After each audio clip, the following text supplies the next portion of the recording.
ஹல்லேலூயா. கலந்து கொண்ட யாவரையும் இயேசு கிறிஸ்துவின் நாமத்தினாலே மீண்டுமாய் ஆசீர்வதிக்கிறோம். வசனம் இப்படியா சொல்லுது, நீதிமொழிகள் 3:26, கர்த்தர் உன் நம்பிக்கையாய் இருந்து உன் கால் சிக்கிக்கொள்ளாதபடி காப்பார் அப்படின்ட்டு. ஓகேங்களா? ஒரு விஷயம் கூட நம்ம தலைகளை தாழ்த்தலாம். நல்ல தகப்பனே, இந்த நாளுக்காகவும் இந்த நேரத்திற்காக நன்றி ஆண்டவரே. நாங்கள் ஒரு மனமாய் ஒன்றுபட்டு ஒன்று கூடி ஆண்டவரே உம்மை ஆராதிக்க வந்திருக்கிறோம். எல்லா புகழுக்கும் உரியவர் நீரே தகப்பனே. எல்லா துதியும் கனமும் மகிமையும் ஒருவருக்கே செலுத்தி இயேசுவின் மூலமாய் ஜெபிக்கிறோம் நல்ல பிதாவே. ஆமேன், ஆமேன், ஆமேன். ஹல்லேலூயா. இன்னைக்கு நிறைய பேரை பார்க்குறதுல எங்களுக்கு ஒரு உற்சாகம். இதே போல் ஒவ்வொரு நாளும் ஒவ்வொரு ப்ரேயர் மீட்டிங்லேயும், குறிப்பாக ஞாயிற்றுக்கிழமை ஆராதனை வேலைகளிலும் நீங்கள் இதே போல் ஒவ்வொரு சேரலுக்கான ஆத்மாக்கள் நேரத்திற்கு வந்துவிட்டால் சபை நடத்துவர்களுக்கு ஒரு மிகப்பெரிய உற்சாகம். ஆமென். ஹல்லேலூயா, ஹல்லேலூயா. இன்றைக்கி தலைப்பு என்னன்னு பார்த்தீங்க அப்படின்னா, வழக்கம் போல் இந்த மாதம் வந்து நமக்கு டிசம்பர் மாதம். இந்த டிசம்பர் மாதம் அப்படின்னாவே எல்லாருக்கும் தெரியும், வருடத்தின் கடைசி மாதம். ஓகேங்களா? எப்படியோ ஒன்றா இந்த வருஷத்தை ஓட்டிட்டோம்டா அப்படின்னு சொல்லக்கூடிய மாதங்கள் தான் இந்த மாதம். ஓகேங்களா? அடுத்த மாதம்னும் போது நம்ம என்ன நினைப்போம் அப்படின்னா, நம்மக்கிட்ட இருக்கிற ஒரு கெட்ட பழக்கங்கள் இல்லை ஏதோ ஒன்றத்தை இந்த மாதத்தோடு நம்ம விட்டுடலாம், ஜனவரி 1லேருந்து நம்ம ஆரம்பிச்சிடலான்ட்டு. நான் முன்பு ஒரு செய்தியில் கூட சொன்னது போல், ஒல்லியாக இருக்கிறவங்க குண்டாகணுன்ற மாதிரியும் குண்டாக இருக்கிறவங்க ஒல்லியாகணுன்ற மாதிரியும், கல்யாணம் ஆகணுக்கு எப்படியாவது நான் கல்யாணம் பண்ணிடணுன்ற மாதிரியும் அடுத்த மாதத்தில் அந்த பிளானை வைப்பாங்க. இந்த மாதம் ஓகே, இந்த வருடத்தின் கடைசி மாதம் அப்படின்றதுனால விட்டுறாங்க. ஓகேங்களா?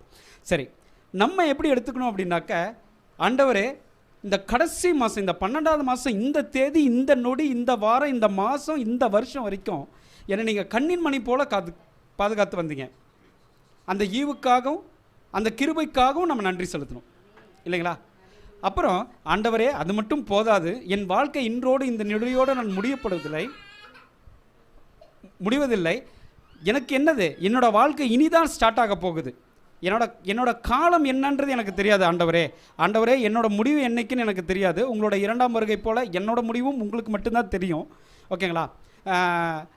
அதுபோல் அது வரைக்கும், அந்த நொடி வரைக்கும் நம்ம எப்படி, நான் ஆண்டவரே உங்களையே அன்றி இருக்கணும். ஆண்டவரே நீங்கள் எனக்கு என்ன செய்வீங்க, இவ்வளோதான். இன்றைக்கான தலைப்பும் அதே போல் தான். நன்றி சொல்லுதல் மற்றும் நம்பிக்கை வைத்தல். யார் மீது? தேவன் மீது, இயேசு கிறிஸ்து மீது, கர்த்தர் மீது. ஓகேங்களா? ஓகே. ட்ரினிட்டின்னு சொல்லக்கூடிய பிதா, குமாரன், பரிசுத்த ஆவி என்னும் ஒரே கடவுள் மீது நம்ம என்ன பண்ண போகிறோம் அப்படின்னாக்கா, நம்பிக்கை வைக்க போகிறோம். ஓகேங்களா? நன்றி செலுத்த போகிறோம், நம்பிக்கை வைக்க போகிறோம். 3 தலைப்பில் 4 வசனம் தான் நம்ம எடுக்க போகிறோம். சரிங்களா? சின்ன வசனங்கள். நான் ஒவ்வொரு செய்திலையும் சொல்கிற போல், நம்ம பைபிள் எடுத்துக்கிட்டிங்க அப்படின்னாக்க ஒரு தலைப்புக்கு 1000 வசனங்கள் இருக்குது. ஆனால் நம்மளால் அவ்வளவும் நம்ம ஒரே நாளில் ஒரே இதில் பார்க்க போகிறதில்ல. குறிப்பிட்டு எனக்கு உணர்த்தப்பட்டது, எனக்கு அந்த சமயத்தில் நான் ஓகே நமக்கு செய்தி கொடுக்கணும்னு பிரதர் சொன்னதுக்கப்புறமா நான் எந்த இது கொடுக்கலான் இருக்கிறப்போ எனக்கு ஆண்டவர் வெளிப்படுத்தினது, உணர்த்தப்பட்ட ஒரு தலைப்பையும் அதில் சொல்லப்பட்ட ஒரு வசனங்களையும் எடுத்து சுருக்கி நான் எடுத்துகிட்டு வந்திருக்கேன். சரிங்களா? இன்றைக்கி நம்ம அதை தான் நம்ம பார்க்க போகிறோம். போன செய்தியில் வந்து ஒரு கேள்வி பதில் செஷனாக போயிட்டுருக்கும், அதனால் அது வேண்டாம். நம்ம நேரடியாக வார்த்தைக்கு கடந்து போய்க்கலாம். இந்த வருஷம் இந்த நாள் செய்தியாக தான் இருக்கும். சரிங்களா? சந்தோஷங்க. இந்த நாள் வரை எனக்கு சுகபலன் ஆரோக்கியம் தந்த ஆண்டவருக்கு நான் என்ன சொல்லணும்? நன்றி சொல்லணும். ஓகேங்களா? அதுக்கு வாசிக்கலாம் ஒரு வசனம் கூட, 2 கொரிந்தியர் 9:15. நேரன்மை காரணமாக நானே வாசித்து விடுகிறேன். தேவன் அருளிய சொல்லி முடியாத ஈவுக்காக அவருக்கு ஸ்தோத்திரம். அவ்வளோதாங்க. ரொம்ப சிம்பிள். பாருங்கள், நம்ம மற்ற இதிலெல்லாம் பார்த்தீங்க அப்படின்னாக்கா, நமக்கு புரியாத ஒரு வார்த்தைகளோ இல்லை ஒரு பக்கமாகவோ ஒரு விளக்கம் இருக்கும். பைபிளில் மட்டும்தான் பெரிய ஒரு இதுக்கு ஒரு லைனில் இல்லைனா ஒரு வார்த்தையில் இருக்கும். ஆதியாகமம் 1:1 சொல்லுது, ஆதியிலே தேவன் வானத்தையும் பூமியும் சிருஷ்டித்தார். முடிஞ்சு போச்சுங்களா? பூமியை ஒரே ஒரு எழுத்தில் சொல்லிட்டார், ஆதியிலே நான் இது மாதிரி சிருஷ்டித்தேன் அப்படின்ட்டு. அதுபோல் ஒரு சில வார்த்தைகளில் ஆண்டவருடைய விளக்கம் பைபிளில் சொல்லப்பட்டது. அதுபோல் தான் இதுவும் பார்த்திங்க அப்படின்னா ஒரு 6 வார்த்தை தான். தேவன் அருளிய, தேவன் நமக்கு செஞ்ச எல்லா விதமான நன்மைக்காகவும் கிருபைக்காகவும் நம்ம அவருக்கு என்ன சொல்லிடுறோம்? நன்றி சொல்லிடுறோம். அவ்வளோதாங்க இந்த வார்த்தை. இதுதான் வார்த்தை. ஓகேங்களா? சரி, இதை நம்ம எப்படி சொல்லணும்? அது ஒன்று இருக்கு இல்லையா? ஆண்டவரே உமக்கு நன்றி ஆண்டவரே எனக்கு காலையில் நான் சோறு தான் எதிர்பார்த்தேன், நீங்கள் எனக்கு பிரியாணி கொடுத்துட்டீங்க, சந்தோஷம் தகப்பனே. அப்படி நம்ம அப்படி சொல்லக்கூடாது இல்லையா? அது சொல்கிறதுக்குன்னு ஒரு முறை இருக்குல்ல. அது என்ன அப்படின்னு பார்த்தீங்கன்னா, ஓகே இது நம்மளுடைய வருஷ கடைசின்றதுனால, நம்ம வருஷ கடைசி வந்துட்டாவே நம்ம என்ன நினச்சி பார்ப்போம், எப்படியோ ஒன்று இந்த வருடத்தின் கடைசி மாதம் வந்துட்டோம், இந்த வருஷம் முடிய போகுது அப்படின்னு நம்ம நினைக்கிறப்போ, இந்த வருடம் முழுவதும் நமக்கு என்ன நடந்துச்சுன்னு நம்ம நினைப்போம் இல்லையா? அதை ஆண்டவர்கிட்ட சொல்லி நன்றி சொல்லுங்கள். அவ்வளோதான். ஹல்லேலூயா, ஹல்லேலூயா. ஓகே, அதுக்கு முன்னுதாரணமாக நானே எனக்கு இந்த வருடம் நடந்த என் வாழ்க்கையில் நடந்ததை ஒரு சின்ன சாட்சியாக சொல்கிறேன். இது வரைக்கும் நம்ம சபையில் என்னோடய சாட்சியை நான் முழுசாக சொல்லலை. அதுக்கு ஒரு நாள் வரும். அது ஒரு 20 நிமிஷம் 25 நிமிஷம் வெறும் சாட்சியாக மட்டுமே சொல்கிறேன். நான் ஒரு இந்து குடும்பத்திலேருந்து பிறந்தவன் தான். நான் சுருக்கமாக சொல்கிறேன், ஓகேங்களா. நம்ம தேவனை அறியாமல் இருந்தவர்கள் தான். உங்களுக்கு தெரியும், விக்கிரக ஆராதனையில் இருந்தவங்க தான். ரொம்ப மூழ்கி போயிருந்தோம். அதுக்கப்புறம் வந்து பார்த்திங்க அப்படின்னாக்கா எங்கள் குடும்பத்தில் எங்கள் அண்ணார் தான் வந்து முத ஆண்டவரை ஏற்றுக்கிட்டாருங்க. அவர் ஏற்று 29 ஆண்டுகள் ஆகிடுச்சு. ஆனாலையும் அவர் எனக்கு எவ்வளவோ போதிச்சார். ஆனாலும் நான் அதெல்லாம் எதுவுமே கேட்க மாட்டேன். ஆனால் நான் சர்ச்சுக்கு போவேன். ஏன்டானா எப்போல்லாம் சர்ச்சில் வந்து பிரியாணி போடுறாங்களோ அப்போல்லாம் நானும் என் ஃப்ரெண்ட்ஸுங்க எல்லாரும் போயிடுவோம். அவ்வளோதான், எங்களுக்கு தேவை சாப்பாடு. பிரியாணி போட்டால் சரி போயிடலாம் அப்படின்ற காலங்களில் தான் இருந்தோம். நான் சர்ச்சுக்குள்ளேயே தான் இருந்தேன். சர்ச்சு அவரோட சேர்ந்து தான் சர்ச்சுக்குள்ளே இருந்தேன். ஆனால் நான் ஆண்டவரை பின்பற்றாமல் இருந்தேன். ஆனால் ஆண்டவர் என் தாயின் கருவறையில் உருவாகும் முன்னே என்னை தெரிந்து கொண்டது நிமித்தமாக என்னை கொண்டு வந்து நீ என் கூட இன்னும் நீ வரலப்பா, ஆனாலும் உனக்கு நான் சர்ச்சுக்குள்ளே வச்சு நான் ஏதோ உனக்கு நான் சொல்லி காட்டுறேன், அங்கே என்ன நடக்குதுன்னா நீ பார்த்து தெரிஞ்சுக்கோ அப்படின்ட்டு எனக்கு கிட்டத்தட்ட ஒரு 10-15 ஆண்டு காலங்களாகவே இப்படியே வச்சுருந்தார். ஏன்னா எங்கள் அண்ணர் வந்து நம்ம பாஸ்டர் போல் அவரும் ஒரு பாஸ்டராக இருந்ததுனால அவரோட சேர்ந்து நான் சர்ச்சுக்கு போகிற பழக்கங்கள் உண்டு. சரிங்க, இப்படி போயிட்டு இருந்தது. அப்புறம் என் மனைவியும் வந்து ஒரு 15-16 ஆண்டுகளுக்கு முன்னமே அவங்க வந்து படிக்கிற காலங்களிலே ஆண்டவரை ஏற்றுக்கிட்டாங்க. ஆனால் நான் ஏற்றுக்கவில்லை. என் குடும்பத்தில் நானே ஏற்றுக்காமல் இருந்தேன். ஒரு சில ஆண்டுகளுக்கு முன்னாடி தான் நான் வந்து ஆண்டவரை வந்து ஒரு நேரத்தில் வந்து ஆண்டவர் யாருன்னு தெரிஞ்சுக்கலான்றதுக்காக நான் வந்து குரானை தான் படித்தேன். குரானை முழுசாக படித்தேன். குரானை படித்தோன்னே எனக்கு நம்ம மதமே பரவாயில்ல, அதாவது இந்து மதமே பரவாயில்ல அப்படின்ற போல் எனக்கு ஒன்று தோணுச்சு. அதுக்கப்புறம் விட்டுட்டு நான் பைபிளை தொட்டேன். பைபிள் என்னோட பேசப்பட்டதுனால நான் இவர் தான் மெய்யான ஆண்டவர் என்று ஆண்டவரை ஏற்றுக்கொண்டேன். சரிங்களா, ஆண்டவரை ஏற்றுக்கினதுக்கு அப்புறமா எல்லாரும் என்ன சொல்லுவாங்க அப்படின்னா, நீங்கள் உங்களோட வாழ்க்கையில் நீங்கள் எங்கேயோ போக போகிறேன்றீங்க. ஆனால் நல்லா நினைச்சுங்க தேவ பிள்ளைகளே, ஆண்டவரை ஏற்றுக்கிட்டிங்கன்னா தான் அன்னைக்கு தான் உங்களுக்கு முதல் பாடமே நடக்குது. அது வரைக்கும் உங்களுக்கு பாடமே நடத்தலை. ஆண்டவர் வந்து பொறுமையின் தேவன் அல்லவா, ஆண்டவர் பொறுமையாக இருப்பார். நீங்கள் வரும்பளவும் ஆண்டவர் பொறுமையாக இருப்பார். நீங்கள் வந்ததுக்கு அப்புறம் தான் ஆண்டவரோட முதல் பாடமே அங்கே நடக்கும். அந்த முதல் பாடம் எப்படி இருக்கும்? பஞ்சு மெட்டை போட்ட மாதிரிலாம் இருக்காது. அதுக்கு ஏன் சாட்சி நான் சொல்கிறேன், ஓகேங்களா. நான் ஒரு சாஃப்ட்வேர் இன்ஜினியர், ஓகேங்களா. என்னோடய சம்பளம் வந்து நான் வந்து ஆண்டவரை ஏற்றுக்கிறப்ப எனக்கு 16 ஆண்டுகால எக்ஸ்பீரியன்ஸ் இருக்குது ஐடியில். அப்படின்னா என்னோடய சம்பளம் என்னவாக இருந்திருக்கும்னு உங்களுக்கு தெரியும், லட்சங்களில் சம்பளம். நான் எங்களுக்கு எல்லா நாங்கள் பெருசாக வசதிகளாக நாங்கள் ஏற்படுத்திக்கலாம் கூட எங்களோட தேவைகளெல்லாம் அற்புதமாகவும் ஆச்சரியமாகவும் எங்களால் சந்திக்க முடியும். ஏன்னா என்னோடய சம்பளம் அந்த அளவுக்கு 1 லட்ச ரூபா சம்பளம் 1.5 லட்ச ரூபா சம்பளம் வாங்குகிறோம் அப்படின்னா நம்ம என்ன வேணால் பண்ணலாம் இல்லைங்களா. அது போல் எங்களுக்கு இருந்தது. ஆண்டவரை ஏற்றுக்கிட்டதுக்கப்புறம் என்னோடய கம்பெனி ஸ்டார்ட் பண்ணிவிட்டு, ஆண்டவரே இனி நீங்கள் தான் இந்த கம்பெனி நடத்த போகிறீங்க, நான் அதில் முதல்நிலை ஊழியக்காரனாக இருக்கிறேன் அப்படின்னு சொல்லி என் கம்பெனியை ஒப்பு கொடுத்ததுக்கப்புறமா நான் என்ன நினச்சிட்டேன், எனக்கான வாக்கு தத்துவம், நீ இப்பொழுது இருக்கிறதை காட்டிலும் இன்னும் 1000 மடங்கு உயர்த்து போடுவாய் அப்படின்னு ஒரு வசனம் வரும் இல்லைங்களா. மன்னிக்கணும். அதுதான் என்னோட தேங்க்ஸ் பிரதர், தேங்க்ஸ் மன்னிக்கணும்.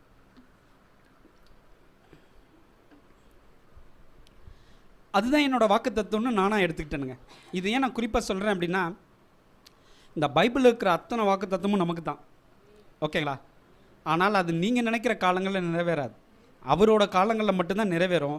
அது 1 by 1 நிறைவேறும். ஹல்லேலூயா, ஓகேங்களா. நான் ஆனால் அப்போ தானே நம்ம உள்ளே நுழைஞ்சோன்னே உங்களுக்கு தெரிஞ்சிடும் இல்லையா, நம்ம எந்த விஷயத்துக்காக உள்ளே போகிறோமோ. ஒரு கிரிக்கெட் விளையாட போகிறார் தம்பி அப்படின்னோடனே உடனே அவர் வந்து சச்சின் ஆயிடுவான்ற ஒரு நினைப்பில் விளையாடுவார். ஆனால் அந்த சச்சின் ஆகிறதுக்கு எவ்வளவோ நாள் ஆகணும், ஓகேங்களா.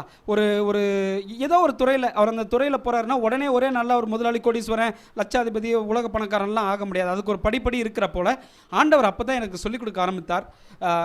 இதெல்லாம் இப்படியே போயிட்டு இருந்தது. 2023 நான் அப்படியே அந்த பகுதியை அப்படியே விட்டுறேன். 2023 முழு ஆண்டுக்கும் பார்த்தீங்க அப்படின்னாக்கா, ஆண்டவர் எனக்கு வாழ்க்கையில் மிகப்பெரிய கஷ்டத்தை எனக்கு முன்வைத்தார். இது வரைக்கும் என் வாழ்க்கையில் அப்படிப்பட்ட ஒரு கஷ்டங்களையோ ஒரு நெருக்கடியோ ஒரு பிரஷரையோ நான் சந்தித்ததே இல்லை. எல்லா தேவைகளும் இருந்த காலங்களில் நமக்கு அது தெரியவே தெரியாது இல்லைங்களா. ஆண்டவர் அண்டி இருக்கிறப்போ நமக்கு வந்து எப்படின்னு இருக்கிறப்போ, எனக்கு நான் முன்பு சொன்னது போல் அவர் அன்னைக்கு தான் முதல் பாடத்தை எனக்கு கற்றுக் கொடுக்குறார். அந்த பாடம் மிக கரடுமுரடாக இருந்தது. அந்த பாதத்தில் இருக்கிறதோட நிறைய நாட்கள் இல்லை, நிறைய பேர் நம்மளை போகிற தேவ பிள்ளைகளாக இருக்கிற நம்ம வழி விலகி போயிடுறாங்க. அந்த முதல் பாடமே எப்படி இருக்கும் தெரியுங்களா, நீ என்னை நம்பி வந்துட்டப்பா, நான் உனக்கு தகப்பேன், ஆனால் நான் உனக்கு தகப்பன்றது நீ முழுசாக நேசிச்சினா இந்த டெஸ்டிங்லலாம் நீ பாஸ் ஆகிறியான்னு பார்ப்போம் அப்படின்னு இருக்கும், ஓகேங்களா. நம்ம படிப்பில் மட்டும்தான் பிள்ளைங்களுக்கு காலாண்டு, அரையாண்டு, அப்புறம் முழு ஆண்டு. ஆண்டவர்கிட்ட எடுத்தோடனே முழு ஆண்டு தான். நல்லா ஞாபகம் வச்சுங்க. அந்த முழு ஆண்டை நீங்கள் பாஸ் ஆனீங்கன்னா அடுத்த டெஸ்டிங் உங்களுக்கு சின்னதாக இருக்கும். சின்ன சின்னதாக கொடுத்துட்டு பெருசாக கொடுக்க மாட்டார். எடுத்த உடனே பெருசாக கொடுப்பாரு. அந்த பெருசில் நீங்கள் தப்பிச்சிட்டிங்கன்னா அடுத்து வரது ஈஸியாக தான் இருக்கும். அதுதான் நம்மளை பழகுவித்தல், நம்மளை ஒரு விஷயத்துக்காக பழகப்படுத்த போகிறார். அந்த ஆண்டு காலம் பார்த்திங்க அப்படின்னாக்கா எங்களுக்கு மிகப்பெரிய கஷ்டம். எங்கள் கம்பெனியில் வந்து 35 பேர் வேலை பார்த்த இடங்களில் நான் ஒரு ஐடி கம்பெனி தான் வச்சு நடத்திட்டுருக்கேன். இன்னமும் 4 வருடங்கள் ஆகிடுச்சு. 35 பேர் எங்ககிட்ட அப்போ வேலை பார்த்தாங்க 2023 ஜனவரியில். ஆனால் 2023 டிசம்பருக்குள்ளேயே 15 பேருக்கு மேலே போயிட்டாங்க. கிட்டத்தட்ட 50% மேலே போயிட்டாங்க. முக்கியமான ஆளுங்கள்லாம் போயிட்டாங்க. எங்களோட வருமானங்கள் ரொம்ப குறைஞ்சிருச்சு. ஆனாலும் ஆண்டவர் என்னை நடத்தினான்னு நான் சொன்னேன் இல்லைங்களா, அவ்வளோ சிக்கல்லையும் நான் அந்த வருட கடைசியில் 2023 டிசம்பரில் தான் ஃபஸ்ட்டு நான் இன்றைக்கி ஒரு 2-3 நிமிஷம் சேர்ந்து எடுத்துக்கிறேன். ஏன்னா இந்த செய்தியை சொல்லிடுறேன், முக்கியமான செய்தி. 2023 டிசம்பரில் தான் எனக்கு தெரிஞ்சது. ஏன்னா இந்த டிசம்பர் வரும்போது தான் நம்ம இந்த வருஷம் ஃபுல்லாக என்ன நடந்துச்சு நம்ம கணக்கு பார்ப்போம். அப்படி பார்க்குறப்ப தான் எனக்கு தெரிஞ்சது ஆண்டவர் என்னை எவ்வளோ அற்புதமாக நடத்திருக்கிறாருன்ட்டு. என் வாழ்க்கையில் சொல்லிக் கொடுக்காத விஷயங்களை சொல்லிக் கொடுத்துருக்கிறாரு. அது என்னன்னு கேட்டிங்க அப்படின்னா, உபாகமம் 28:12 ஒரு விஷயம் உங்களுக்கு சொல்லியிருக்கோம். நீ அநேக ஜாதிகளுக்கு கடன் கொடுப்பாய், நீயோ கடன் வாங்காதிருப்பாய் அப்படின்னு சொல்லியிருக்காரு இல்லைங்களா. அந்த வாக்குத்தத்தம் எனக்கு நிறைவேறிச்சு. ஆனால் நான் என்னோட வாக்குத்தத்தம் என்ன நினச்சிட்டேன், இப்பொழுது இருக்கிறதை காட்டிலும் இன்னும் நீ 1000 மடங்கு உயர்த்த போவேன்னு சொல்கிற வாக்குத்தத்தம் நான் நினச்சிட்டேன். ஆனால் அந்த வருட இறுதியில் எனக்கான வாக்குத்தத்தம், உண்மையான வாக்குத்தத்தம் என்ன என்பதை நான் பின்னோக்கி பார்க்கும்போது எனக்கு தெரிந்தது, நீ அநேக ஜாதிகளுக்கு கடன் கொடுப்பாய், நீயோ கடன் வாங்காதிருப்பாய் அப்படின்ற வாக்குத்தத்தத்தோட முதல் படி எனக்கு நிறைவேறிச்சு. என்ன சொல்கிறேன் அப்படின்னா, அந்த முழு வருடமும் ஒரு பிஸ்னஸ் நடத்துனவங்களுக்கு தெரியும், மஞ்சுளா சிஸ்டருக்குலாம் நல்லா தெரியும். ஒரு காய்கறி வியாபாரம், என்ன வியாபாரம் பண்ணாலும் சரி, ஒரு வியாபாரம் நடத்துறவங்களுக்கு ஒரு தெரியும். ஒரு கடன் வாங்காமல், ஒரு இது பண்ணாமல், இப்படி இருக்கிற காசு அப்படி போடாமல், அப்படி இருக்கிற காசை இப்படி தூக்கி போடாமல் நம்ம பண்ணவே முடியாது. ஏன்னா நமக்கு கூலிக்காரங்களுக்கு நம்ம காசு கொடுத்தாகணும், நம்மளோட தேவைகளுக்கும் நம்ம காசு எடுத்தாகணும். எல்லாமே இருக்குது. நம்ம தேவைகளுக்கு காசு எடுக்கிறதுக்கு முன்னாடி நம்மக்கிட்ட வேலை செய்கிறவங்களுக்கு நம்ம கூலி கொடுத்தாகணும், இல்லைன்னா வரமாட்டான். ஆனால் அந்த வருடம் முழுவதும் நான் அதுக்கு முன்னாடி கூட லட்சமாக சம்பாரித்த காலங்களில் கூட மாப்பிள்ள மச்சான் இப்படி ஒரு 50,000 கொடுறா, 1 லட்ச ரூபா கொடுறா, இப்படி வாங்கி இப்படி போகிறது, இப்படி வாங்கி அவனுக்கு கொடுக்குறது, அவனுக்கு வாங்கி இப்படி கொடுக்குறதுன்னு இருக்கும். ஆனால் அந்த முழு வருடமும் ஒரு பைசா கூட நான் கடன் வாங்கலை. என் மனைவிக்கு தெரியும். என்னால் என் மனைவி தான் வந்து எல்லா கணக்குகளையும், அதாவது கம்பெனியோட கணக்கு வழக்குங்களை அவங்க தான் டேலியில் என்டர் பண்ணுறாங்க. ஓகேங்களா.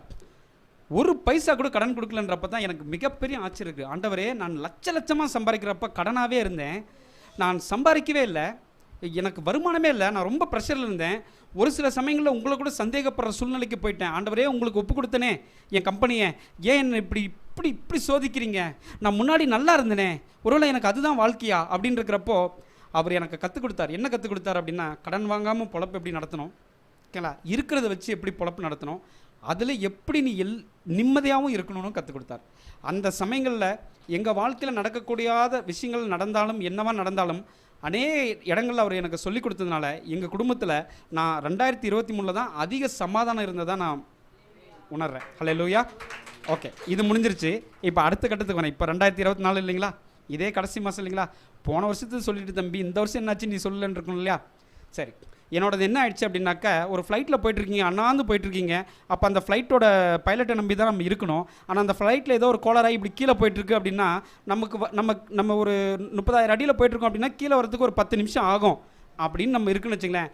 இதுவே ராக்கெட் தலைகீழ வந்தால் எவ்வளோ நேரம் ஆகும்? இன்னும் சீக்கிரம் வந்துடும். என்னோட 2024 வாழ்க்கை அப்படி தான். என்னோட பொருளாதார தேவைகள் எல்லாம் எப்படி போயிட்டுருக்கு அப்படின்னா, ராக்கெட் மேலே போகிற மாதிரி போயிட்டுருக்கு. அதை சந்திக்கக்கூடிய பொருளாதார விஷயங்களில் எப்படி போயிட்டுருக்கு, பாதாளத்தை நோக்கி போயிட்டுருக்கு. அப்படி என்றால் என்னுடைய கஷ்ட நஷ்டங்கள் குறைஞ்சிருச்சுன்னு அர்த்தமா, இன்னும் அதிகரிச்சிருச்சுன்னு அர்த்தமா? இன்னும் அதிகரிச்சிருச்சுன்னு அர்த்தம். ஆனாலும் நான் இன்னமும் சொல்லுவேன், இந்த வருடமும் என்னை ஆண்டவர் 1 ரூபா கூட கடன் வாங்காமல் நடத்தினார். அதே சமயத்தில் நாங்கள் ஒவ்வொரு சர்ச்சுக்கு போகிறதுக்கு எங்களால் என்ன பண்ண முடியுமோ, ஆண்டவருக்குன்னு செய்யக்கூடிய சபைகளுக்கும் உங்களுக்கும் என்ன எங்களால் பண்ண முடியுமோ, ஒரு மாதம் ஜாஸ்தியாவோ ஒரு மாதம் கம்மியாவோ, நாங்கள் தசம பாகம் சொல்லி நம்ம என்ன பண்ணுவோம், 10ல் 1 பாகம் எடுப்போம். அப்படின்னா 10% எடுப்போம். ஆனால் நாங்கள் இந்த வருடம் நாங்கள் முடிவு பண்ணது என்னென்னா, என்னவா இருந்தாலும் 15% நம்ம என்ன பண்ணிடணும், ஆண்டவர் சமூகத்துக்கு கொடுத்துடணும். 20%ஆவது நம்ம என்ன பண்ணணும், அது வரைக்கும் நம்ம அதிகரிக்கணும். இனி அதை குறையாமல் நம்ம பார்த்துக்கணும்னு நாங்கள் நினச்சதுனால இந்த வருடமும் என்னோடய வாக்குத்தத்தம் என்னவா இருந்ததுன்னா, அதே உபாகமம் 28:12 தான். நீயோ அநேக ஜாதிகளுக்கு கடன் கொடுப்பாய், நீ கடன் வாங்கா திருப்பாய் அப்படின்னு சொல்லக்கூடிய வாக்குத்தத்தம் தான். அப்படின்னா என்னாச்சுன்னா, நான் அதே வசனத்தில் 2வது படிக்கு வந்துட்டேன். எனக்கு அப்படின்னா என்ன ஆகுது, இந்த வசனம் நிறைவேற போகுது, நான் இனி கடன் வாங்க போகிறதில்ல, இனி அநேகருக்கு கடன் கொடுப்பேன், அநேகருக்கு இலவசமாக கொடுப்பேன் அப்படின்றது இந்த வசனம் என்னோட வாக்குத்தத்தமாக இருக்குது. இப்படி தான் நம்ம வாக்குத்தத்தங்களை நிறைவேற்றிக்கணும். சரிங்களா? ஸோ இதுதான் என்னோட குட்டி சாட்சி. இந்த சாட்சியை நான் இந்த வருடத்தில் எனக்கு ஆண்டவர் சொன்னது, தேவன் அருளிய எல்லா விதமான கிருபைக்காகவும் ஈவுக்காகவும் நன்றி செலுத்துங்கள்னு சொல்லக்கூடிய இந்த 2 கொரிந்தியர் 9:15 வசனம் இதுதான். ஓகேங்களா? சரிங்க, முடிஞ்சிருச்சு. நன்றி சொல்லிட்டேன். இனி என்ன, அடுத்த வேளை சாப்பாடுக்கு போகணும் இல்லையா? சாமி நன்றி சொல்லிட்டேன், மதியம் எனக்கு பிரியாணி போட்டதுனால எனக்கு நைட்டு திரும்ப பிரியாணி வேணும்னு நம்ம எதிர்பார்க்கக்கூடாது இல்லையா? நைட்டு திரும்பவும் ஆண்டவரே நீங்கள் எனக்காக என்ன வச்சுருக்கீங்களோ அதை சொல்லணும். ஓகேங்களா? அப்படின்னா எதிர்காலம் அவ்வளோதானே. அதாவது எனக்கு தந்தார், முடிந்து போனது நேற்று, தருகிறார் இன்று, தரப்போகிறார் நாளை. இந்த தரப்போகிறாரை நோக்கி தான் நான் இருக்கிறேன். ஓகேங்களா? சரி, அப்போ எதிர்காலத்தின் நம்பிக்கை. இரண்டாவதாக எதிர்காலத்தின் நம்பிக்கை வாசிக்கலாம். எரேமியா 29:11. 29:11 சொல்லப்பட்டது, நீங்கள் எதிர்பார்க்கும் முடிவை உங்களுக்கு கொடுக்கும்படிக்கு நான் உங்கள் பேரில் நினைத்திருக்கிற நினைவுகளை அறிவேன் என்று கர்த்தர் சொல்லுகிறார். அவைகள் தீமைக்கல்ல, சமாதானக்கு ஏதுவான நினைவுகளே அப்படின்னு சொல்கிறார். ஓகேங்களா? ஹல்லேலூயா. அப்பா தேவன், ஆமேன் ஆமேன் ஆமேன். ஒவ்வொருத்தருக்கும் இது நமக்கு நிறைவேறணும். அதாவது என்ன அப்படின்னா, நம்ம எல்லாருக்கும் ஒரு நோக்கம் இருக்கும் இல்லைங்களா? எதிர்பார்ப்புகள். அதுதான் நம்ம ரொம்ப சிம்பிளாக சொல்லணும்னா எதிர்பார்ப்புகள். இலக்கு என்னவா இருக்கணும்? நான் ஒரு ஐடி கம்பெனியில் 10 பேர் வச்சு வேலை வாங்குறேன், அடுத்த வருஷத்துக்குள்ளே நான் எத்தனை பேர் ஆயிடணும்? ஒரு 50 பேர் ஆயிடணும்னு நம்ம நினைப்போம். ஓகேங்களா? அது போல தான் சிஸ்டர் நீங்கள் தப்பாக எதுவும் நினைக்க வேண்டாம். சிஸ்டர் ஒரு வியாபாரம் பண்ணுறாங்க, அவங்களோட வெஜிடபிள் ஷாப்பு. இப்போ வெஜிடபிள் ஷாப் இப்படி இருக்கிறத இன்னும் ஆன்லைனில் கொண்டு போய் இன்னும் பெரிய லெவலுக்கு கொண்டு போகணும். அதாவது இப்போ ஒரு பிரான்ச் வச்சுருக்காங்க, மெயின் ஆஃபீஸ் அவங்களுக்கு அந்த வெஜிடபிள் ஷாப். அதுதான் அவங்களோட இலக்கு என்னவா இருக்கும் அப்படின்னா, அடுத்த வருஷத்துக்குள்ளே நான் 2 இடத்துல போடணும், ஒரு 3 இடத்துல போகணும், நிர்வாகத்தை வந்து பெருசு பண்ணணும் அப்படின்றது தான் எல்லாத்தோட ஒரு இலக்கம். ஓகேங்களா? ஏன் நம்ம சர்ச் நடத்துகிற நமக்கே கூட நமக்கு என்னவா இலக்கணும் அப்படின்னாக்க, இன்றைக்கி நான் இந்த 50 பேருக்கு ஆத்மாக்களை கொண்டு வந்து கொடுத்தா ஆண்டவர், நான் நாளைக்கு இந்த எக்ஸ்ட்ரா சேர் இன்னொரு 50 வாங்கி இதை நான் இன்னும் விசாலப்படுத்தணும். இதுதான் நம்மளோட இலக்காக இருக்கணும். இலக்கு என்றைக்கும் குறையக்கூடாது. இலக்கு என்றைக்கும் என்ன ஆகிட்டே இருக்கணும்? அதிகரிச்சிட்டே இருக்கணும். ஏன்னால் தேவன் கொடுக்க ஆரம்பிச்சிட்டார் அப்படின்னா அதை வாங்கி வைக்க உங்ககிட்ட என்ன இருக்காது, பாத்திரம் இருக்காது, மன்னிக்கணும், பாத்திரம் இருக்காது. ஓகேங்களா? நமக்கு எல்லாருக்கும் தெரியும், அந்த கதை தெரியும்னு நினைக்கிறேன். ஓகேங்களா? போய் நீ உன் பாத்திரம் மட்டும் இல்லாமல் உன் பாத்திரத்தில் ஒன்றுமே இல்லை, போய் இருக்கிறவங்ககிட்டலாம் பாத்திரம் வாங்கிட்டு வா, அவ்வளோத்துக்கும் எண்ணெய் பிடின்ட்டாங்க. எண்ணெய் பாத்திரம் இல்லைன்னு சொல்கிறப்ப தான் என்னாச்சு, நீங்கள் இப்போவே பாத்திரத்தை சேகரிச்சுக்க ஆரம்பிச்சிருங்க. ஓகேங்களா? சரிங்க. மூன்றாவதாக இதை உறுதிப்படுத்தக்கூடிய ஒரு வசனம் வேணும் இல்லையா? எல்லாத்துக்கும் இன்னொரு இணை வசனம், அதுதான் உறுதிப்படுத்தணும் இல்லைங்களா? இன்னும் ஸ்ட்ராங்காக உறுதிப்படுத்த நீதிமொழிகள் 3:26 சொல்லுது, கர்த்தர் உன் நம்பிக்கையாக இருந்து உன் கால் சிக்கிக்கொள்ளாதபடி காப்பார் அப்படின்ட்டு. நான் முதல் சொன்ன அந்த வசனங்கள் தான். ஓகேங்களா? சரி, இதில் ஒரு சின்ன வித்தியாசம் இருக்குங்க. இது எனக்கு உணர்த்தப்பட்ட விளக்கம்தான். கர்த்தர் உன் நம்பிக்கையாக இருந்து உன் கால் சிக்கிக்கொள்ளாதபடி காப்பார் அப்படின்னா என்ன அர்த்தம்? நம்ம பொதுவாக எப்படி சாதாரணமாக நினச்சிக்கோம் அப்படின்னா, கால் சிக்கிக்காமல் அவர் காப்பார் போல். அப்படின்னா நம்ம வேணும்னே போய் ஒரு குழியில் விட்டு பார்க்கலாம் அப்படின்னு நம்ம நினைக்கக்கூடாது. ஓகேங்களா? நீங்கள் வேணும்னே குழியில் விட்டிங்கன்னா நீங்கள் வேணும்னே விட்டதுக்காக அதுக்கான பலன் நீங்கள் என்ன பண்ணுவீங்க? அனுபவிச்சு ஆவீங்க. நம்மளால் என்ன பண்ணுவாங்க, ஆண்டவர் சோதித்து பார்க்க சொல்லியிருக்காரு ஒரு இடத்துல. அப்போ நம்ம பண்ணாதான் என்ன, இதில் சொல்லப்பட்டிருக்குல்ல, கால் சிக்கி கொள்ளாதபடி காப்பார். ஏப்பா இதுக்கு என்னப்பா விளக்கம்? சாதாரணமாக யாரை கேட்டாலும் நம்ம என்ன சொல்லுவோம்? கால் சிக்கிக்காமல் காப்பார்ப்பா, அவ்வளோதான் நம்ம சொல்ல முடியும். அப்படியா வாப்பாப்பா அப்படின்னு குழியில் கால் விட்டு நம்மளே கேட்பாங்க. இல்லை நான் குழியில் கால் விடுறேன், இந்த புறஜாதிகிட்ட போயிட்டு இந்த மாதிரி ஒரு வசனத்தை மட்டும் தவறி சொல்லிவிட்டிங்கன்னு வச்சுங்களேன், அவனுக்கு இந்த சாதாரணமான விஷயம் தானே தெரியும், அர்த்தம் தானே தெரியும். அப்படியே நம்மளை கூட்டின்னு போயிட்டு ஒரு குழி நோண்டி, இப்போ நீ காலை விடுற, உன்னை அவர் சிக்கிக்காமல் காப்பில்னா நான் வந்துடுறேன், இல்லைனா நீ என்கிட்ட வந்துடணும் அப்படின்னு உள்டாவாக கேட்பாங்க. ஏன்னு கேட்டிங்கன்னா, நான் வந்து இந்த ட்ராக்ஸ் ஊழியம் செய்கிறேன். பாஸ்டர் உங்களுக்குலாம் அநேகருக்கு தெரியும், நான் ட்ராக்ஸ் ஊழியம் செய்கிறேன். தெருவில் போய் நின்று பிரசங்கம் பண்ணுவோம் இல்லைங்களா? அப்போ அநேக புறஜாதி மக்களை தானே நம்ம ரொம்ப நோக்கிறோம். ஒவ்வொரு டோருக்கும் போய் கதவை தட்டி, பாஸ்டர் உங்களுக்கு சொல்லியிருப்பார், அநேகர் கெட்ட வார்த்தை திட்டுவாங்க, வெளியே துரத்துவாங்க. பிச்சைக்காரன்றது எங்களை பொறுத்த வரைக்கும் அப்பா ப்ரொஃபஷனலாக சொன்ன ஒரு நல்ல வார்த்தை. அப்படின்னா எவ்வளோ கேவலமாக திட்டிருப்பாங்கலாம் பாருங்கள். அடிப்பாங்க, ஓடி வந்துடும். அடி வாங்கிட்டு வந்தவங்களும் இருக்கிறாங்க. நான் கொஞ்சம் இளமையாக இருக்கனால ஓடி வந்துடுவேன். இந்த மாதிரி நிறைய நடந்திருக்கு. அப்படி இந்த மாதிரி நிறைய குதர்க்கமாக கேள்வி கேட்பாங்க. அவர்கள் மத்தியிலும் நம்ம என்ன பண்ணணும் அப்படின்னா பொறுமையாக இருந்து சொல்லணும். சரிங்களா? சரி, இப்போ நான் இதுக்கு விளக்கம் சொல்லிடுறேன். இந்த கால் சிக்கிக்கொள்ளாதபடி காப்பார் அப்படின்றது என்ன அப்படின்னா, நீங்கள் போய் வேணும்னே செய்யக்கூடிய தவறுக்கல்ல, தெரியாமல் செய்யக்கூடிய தவறிலிருந்து தான் உங்களை என்ன பண்ணுவார், அதில் போய் நீ ரொம்ப ஆழமாக சிக்கிக்காமல் ஒரு பாடத்தை கொடுத்து தப்பிச்சு கொடுப்பார். நீங்கள் அறியாமல் செய்யக்கூடிய தவறு. நல்லா புரிஞ்சுங்க. எனக்கு தெரிஞ்சிருச்சு நான் அந்த தப்பு செய்கிறேன்னா நீங்கள் மாட்டினீங்க. நான் தெரியாமல் செய்ய தவறு. ஏன்னா ஆண்டவர் என்ன பண்ணுவார் அப்படின்னாக்கா, நீ தெரியாமல் செய்த தவறுக்காக நான் உன்னை என்ன பண்ணுவேன், ஒதுக்குவேன்றது கிடையாது. ஏனால் அவர் வசனம் சொல்லியிருக்குது, நான் பாவிகளே மீட்க வந்திருக்கிறேன்னு சொல்லியிருக்காரு இல்லைங்களா. அந்த வசனத்தின்படி அவர் நீங்கள் தெரியாமல் செய்யக்கூடியதை காப்பார். கடைசியாக 4வதாக, இது ஒரு இறுதி வசனம்தான், கர்த்தர் மீது நம்பிக்கை வைத்து நம்மளோட வாழ்க்கையை எப்படி நகர்த்தணும். கர்த்தருக்கு நன்றி சொல்லிட்டேன், எதிர்காலத்தின் நோக்கம் என்னன்றது எனக்கு சொல்லிட்டேன். இப்போது நான் அவர் மீது எப்படி நம்பிக்கை வைக்கணும் அப்படின்னு தான். உங்களுக்கு எல்லாருக்கும் தெரிஞ்ச மிக பிடித்த ஒரு வசனங்களில் இதுவும் ஒன்று தான்.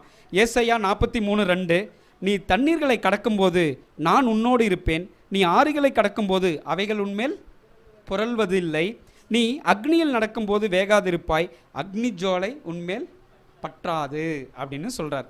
ஓகேங்களா. இந்த கடைசி வசனம் அல்லேலூயா, ஒரு அல்லேலூயா சொல்லலாம் இல்லைங்களா, மீண்டுமாய் அல்லேலூயா. ஆமேன் ஆமேன் ஆமேன். இது நமக்கு நடக்கணும். அதனால் நான் ஆமேன் சொல்லி அது அப்படியே ஆக கடவுது என்று சொல்கிறேன். இதில் முதல் வாக்கியத்தை நீங்கள் எடுத்தீங்க அப்படின்னா 2 தடவை தண்ணீரை பற்றியே சொல்லுவார்.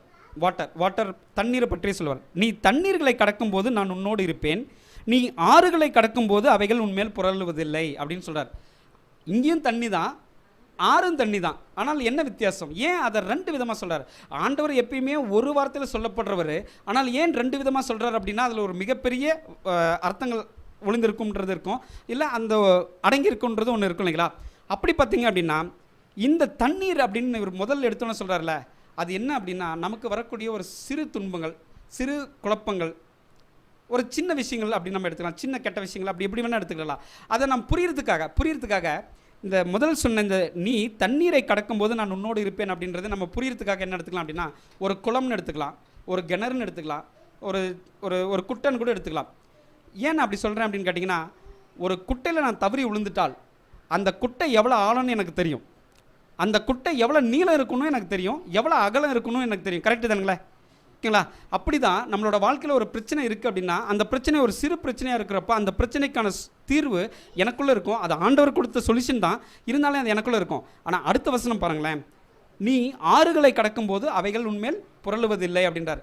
ஏன் இப்போ அது அப்படியே எடுத்துக்கிடுங்க, ஒரு ஆறுன்னு எடுத்துக்கிடுங்க. ஆறு ஓடிக்கொண்டே இருக்கும் நீர், அது ஒரு இடத்துல நிற்காத நீர். ஓகேங்களா. அது மட்டும் இல்லை, அதனோட நீளத்தை உங்களால் அளக்கவே முடியாது, அகலத்தையும் அளக்க முடியாது, ஆழத்தையும் அளக்க முடியாது. ஏன்னு கேட்டிங்கன்னா, நீங்கள் கரைப்பகுதியில் நீங்கள் ஒரு இடத்துல நிற்கிறப்போ அந்த இடத்துல ஆழம் சின்னதாக இருக்கும், அதனோட ஓட்டம் கம்மியாக இருக்கும். நடுப்பகுதிக்கு போகிறப்போ அது ஒரு இடத்துல பார்த்தீங்கன்னா இழுண்டு இருக்கும், ஒரு இடத்துல இவ்வளோ பெருசு இருக்கும். அதே மாதிரி ஆழங்களும் ஜாஸ்தியாக இருக்கும், அது எவ்வளோ நீட்டாக இருக்குன்னு உங்களுக்கு தெரியாது இல்லையா. அதுபோல் பெரிய பிரச்சனைகள், பெரிய பெரிய ப்ராப்ளம்ஸில் நம்ம சிக்கிக்கிட்டோம்னு வச்சுங்களேன், அப்போது ஆண்டவர் என்ன பண்ணுவார், அதிலிருந்து உங்களை என்ன பண்ணுவார், அதைத்தான் இந்த இடத்துல அது ஒரு உவமையாக சொல்கிறார். நீ ஆறுகளை கடக்கும்போது, தம்பி நீ ஒரு இடத்துல மாட்டிக்கிட்ட, அதனோட ஆழமும் நீளமும் அகலமும் உனக்கு தெரியல தம்பி, ஆனாலும் நீ கவலைப்படாத, அவைகள் உன்மேல் புரளுவதில்லை. அப்படின்னா என்னது, அந்த பிரச்சனை உன்னை போட்டு அழுத்தாது தம்பி, நான் இருக்கிறேன் அப்படின்றார். எவ்வளோ பெரிய மகத்தான தேவன் அல்லவா. ஹல்லேலூயா. அதே தான், நீ அக்னியில் நடக்கும்போது வேகாதிருப்பாய், அக்னி ஜோலை. இங்கேயும் 2 இருக்குது. அக்னி உங்களுக்கு நல்லாவே தெரியும். அக்னின்னும் போது உங்களுக்கு நல்லா தெரியும், அங்கே தண்ணீர்னும் போது தண்ணீர், இங்கே அக்னின்னும் போது நெருப்பு அப்படின்னுவார். இங்கேயும் 2 இருக்கே அப்படின்னும் போது என்ன அப்படின்னாக்கா, அதே அர்த்தத்தை நான் சொன்ன அதே எக்ஸாம்பிளை இதுக்கும் வச்சுக்கிடுங்க. ஓகேங்களா. 2த்துக்குள்ள ஒரு வித்தியாசம் என்ன அப்படின்னாக்கா, தண்ணி என் மேல் படும்போது அது எனக்கு ஒரு மிகப்பெரிய என்ன சொல்கிறது அப்படின்னாக்கா, அடிப்பட்டது போல் வலி தெரியாது. ஓகேங்களா. அதுவே நெருப்பு சின்னதாக பட்டால் கூட எனக்கு என்ன ஆகும், வலி தெரியும். நல்லா இருக்கு இல்லைங்களா. நெருப்பு சின்ன ஒரு துளிப்பட்டாலும் சுடும், அதுவே பெருசாக விழுந்தா முடிஞ்சு போச்சு, நான் வெளியவே வர முடியாது, அப்படியே எலும்பு கொடுத்தா எனக்கு வெளியே வரும் இல்லைங்களா. அதுவே தண்ணியும் அதே போல தான், தண்ணி சிறு துளி படும் போது படாது, அதுவே நான் ஒரு பெரிய ஆற்றுக்கடையில் மாட்டிக்கிட்டேன் அப்படின்னா எனக்கு படும். ஓகேங்களா. ஆனால் இதில் என்ன வித்தியாசம் அப்படின்னா, சிறு நெருப்பாக இருந்தாலும் எனக்கு படும். அப்போ 2த்துக்கு உள்ள வித்தியாசம் என்ன அப்படின்னு பார்த்தீங்க அப்படின்னாக்கா, இதே திரும்பவும் அதே மாதிரி தான் நம்ம வாழ்க்கையில் நடக்கக்கூடிய ப்ராப்ளம் தான். நம்ம வாழ்க்கையில் நடக்கக்கூடிய ப்ராப்ளம் நீ தெரிந்ததோ தெரியாததோ, ஆண்டவரை நீங்கள் முழுசாக நம்பிட்டீங்கன்னா, நான் சொன்னது போல தான், நீங்கள் ஆண்டவரை எப்படி நீங்கள் நம்புகிறீங்களோ அதை பொறுத்து தான் உங்களுடைய முன்னோக்கு வாழ்க்கை இருக்கும் ஒவ்வொரு நாளும். அதுக்கு இதை ஞாபகம் வச்சுங்க, ஆண்டவரே சிறு பிரச்சனையோ பெரிய பிரச்சனையோ நீங்கள் என்னோட இருக்கிறீங்கப்பா. நான் குளத்தில் நிற்கிறேனா, நான் கடலில் நிற்கிறேனா, இல்லை என் மேலே ஒரு சிறு நெருப்பா இல்லை அக்னி ஜுவாலையா எனக்கு தெரியாது ஆண்டவரே. நீங்கள் அங்கே போய் நீங்கள் உங்களோட ப்ராப்ளத்துக்கு சொல்யூஷன் நீங்களே தேடாதீங்க. எனக்கு இப்போ 50 ரூபா தானே வேணும், அது சின்ன பிரச்சனை தானே அப்படின்னு நீங்கள் நினச்சிங்கன்னா நாளைக்கு 1 லட்ச ரூபா பிரச்சனை கொடுத்துருவார். 50 ரூபா பிரச்சனையாக இருந்தாலும் சரி, ஆண்டவரே இது என்னை பொறுத்த வரைக்கும் பெரிய பிரச்சனை ஆண்டவரே, உன் வசனம் சொல்லுது ஆண்டவரே, நீ எங்கே இருந்தாலும் என்னை காப்பாற்றுவன்ட்டு. என்ன நீ காப்பாற்று, ஓகேவா? நான் இவ்வளோ கடன் வாங்கியிருக்கிறேன், நான் சொன்னது போல தான், இந்த கடனை எனக்கு குறைங்கன்னு சொல்லி யாரும் வேண்டாதீங்க. நான் கட்டி முடிக்க போகும் அந்த கடைசி 1 ரூபாய் தருணத்துக்காக நன்றி சொல்லுங்கள். இது போல தான் என்னுடைய எல்லா பிரச்சனை சிறிதோ பெரிதோ ஆண்டவரை முன் வைத்து, ஆண்டவர் நீங்கள் கொடுத்தீங்க, நீங்கள் நடத்த போகிறீங்க, நீங்கள் நடத்துங்கன்னு சொல்லி அவரோட விட்டுருங்க. முடிவு கண்டிப்பாக ஜெயமாக இருக்கும். அல்லேலூயா, அல்லேலூயா. நான் திரும்பமாக ஆமேன் என்று சொல்லி முடிக்கிறேன். நாம் சொன்ன விஷயங்கள் எல்லாம் உங்களுடைய வாழ்க்கையிலும் அப்படியே ஆக கிடவுது. Thank you and God bless you all.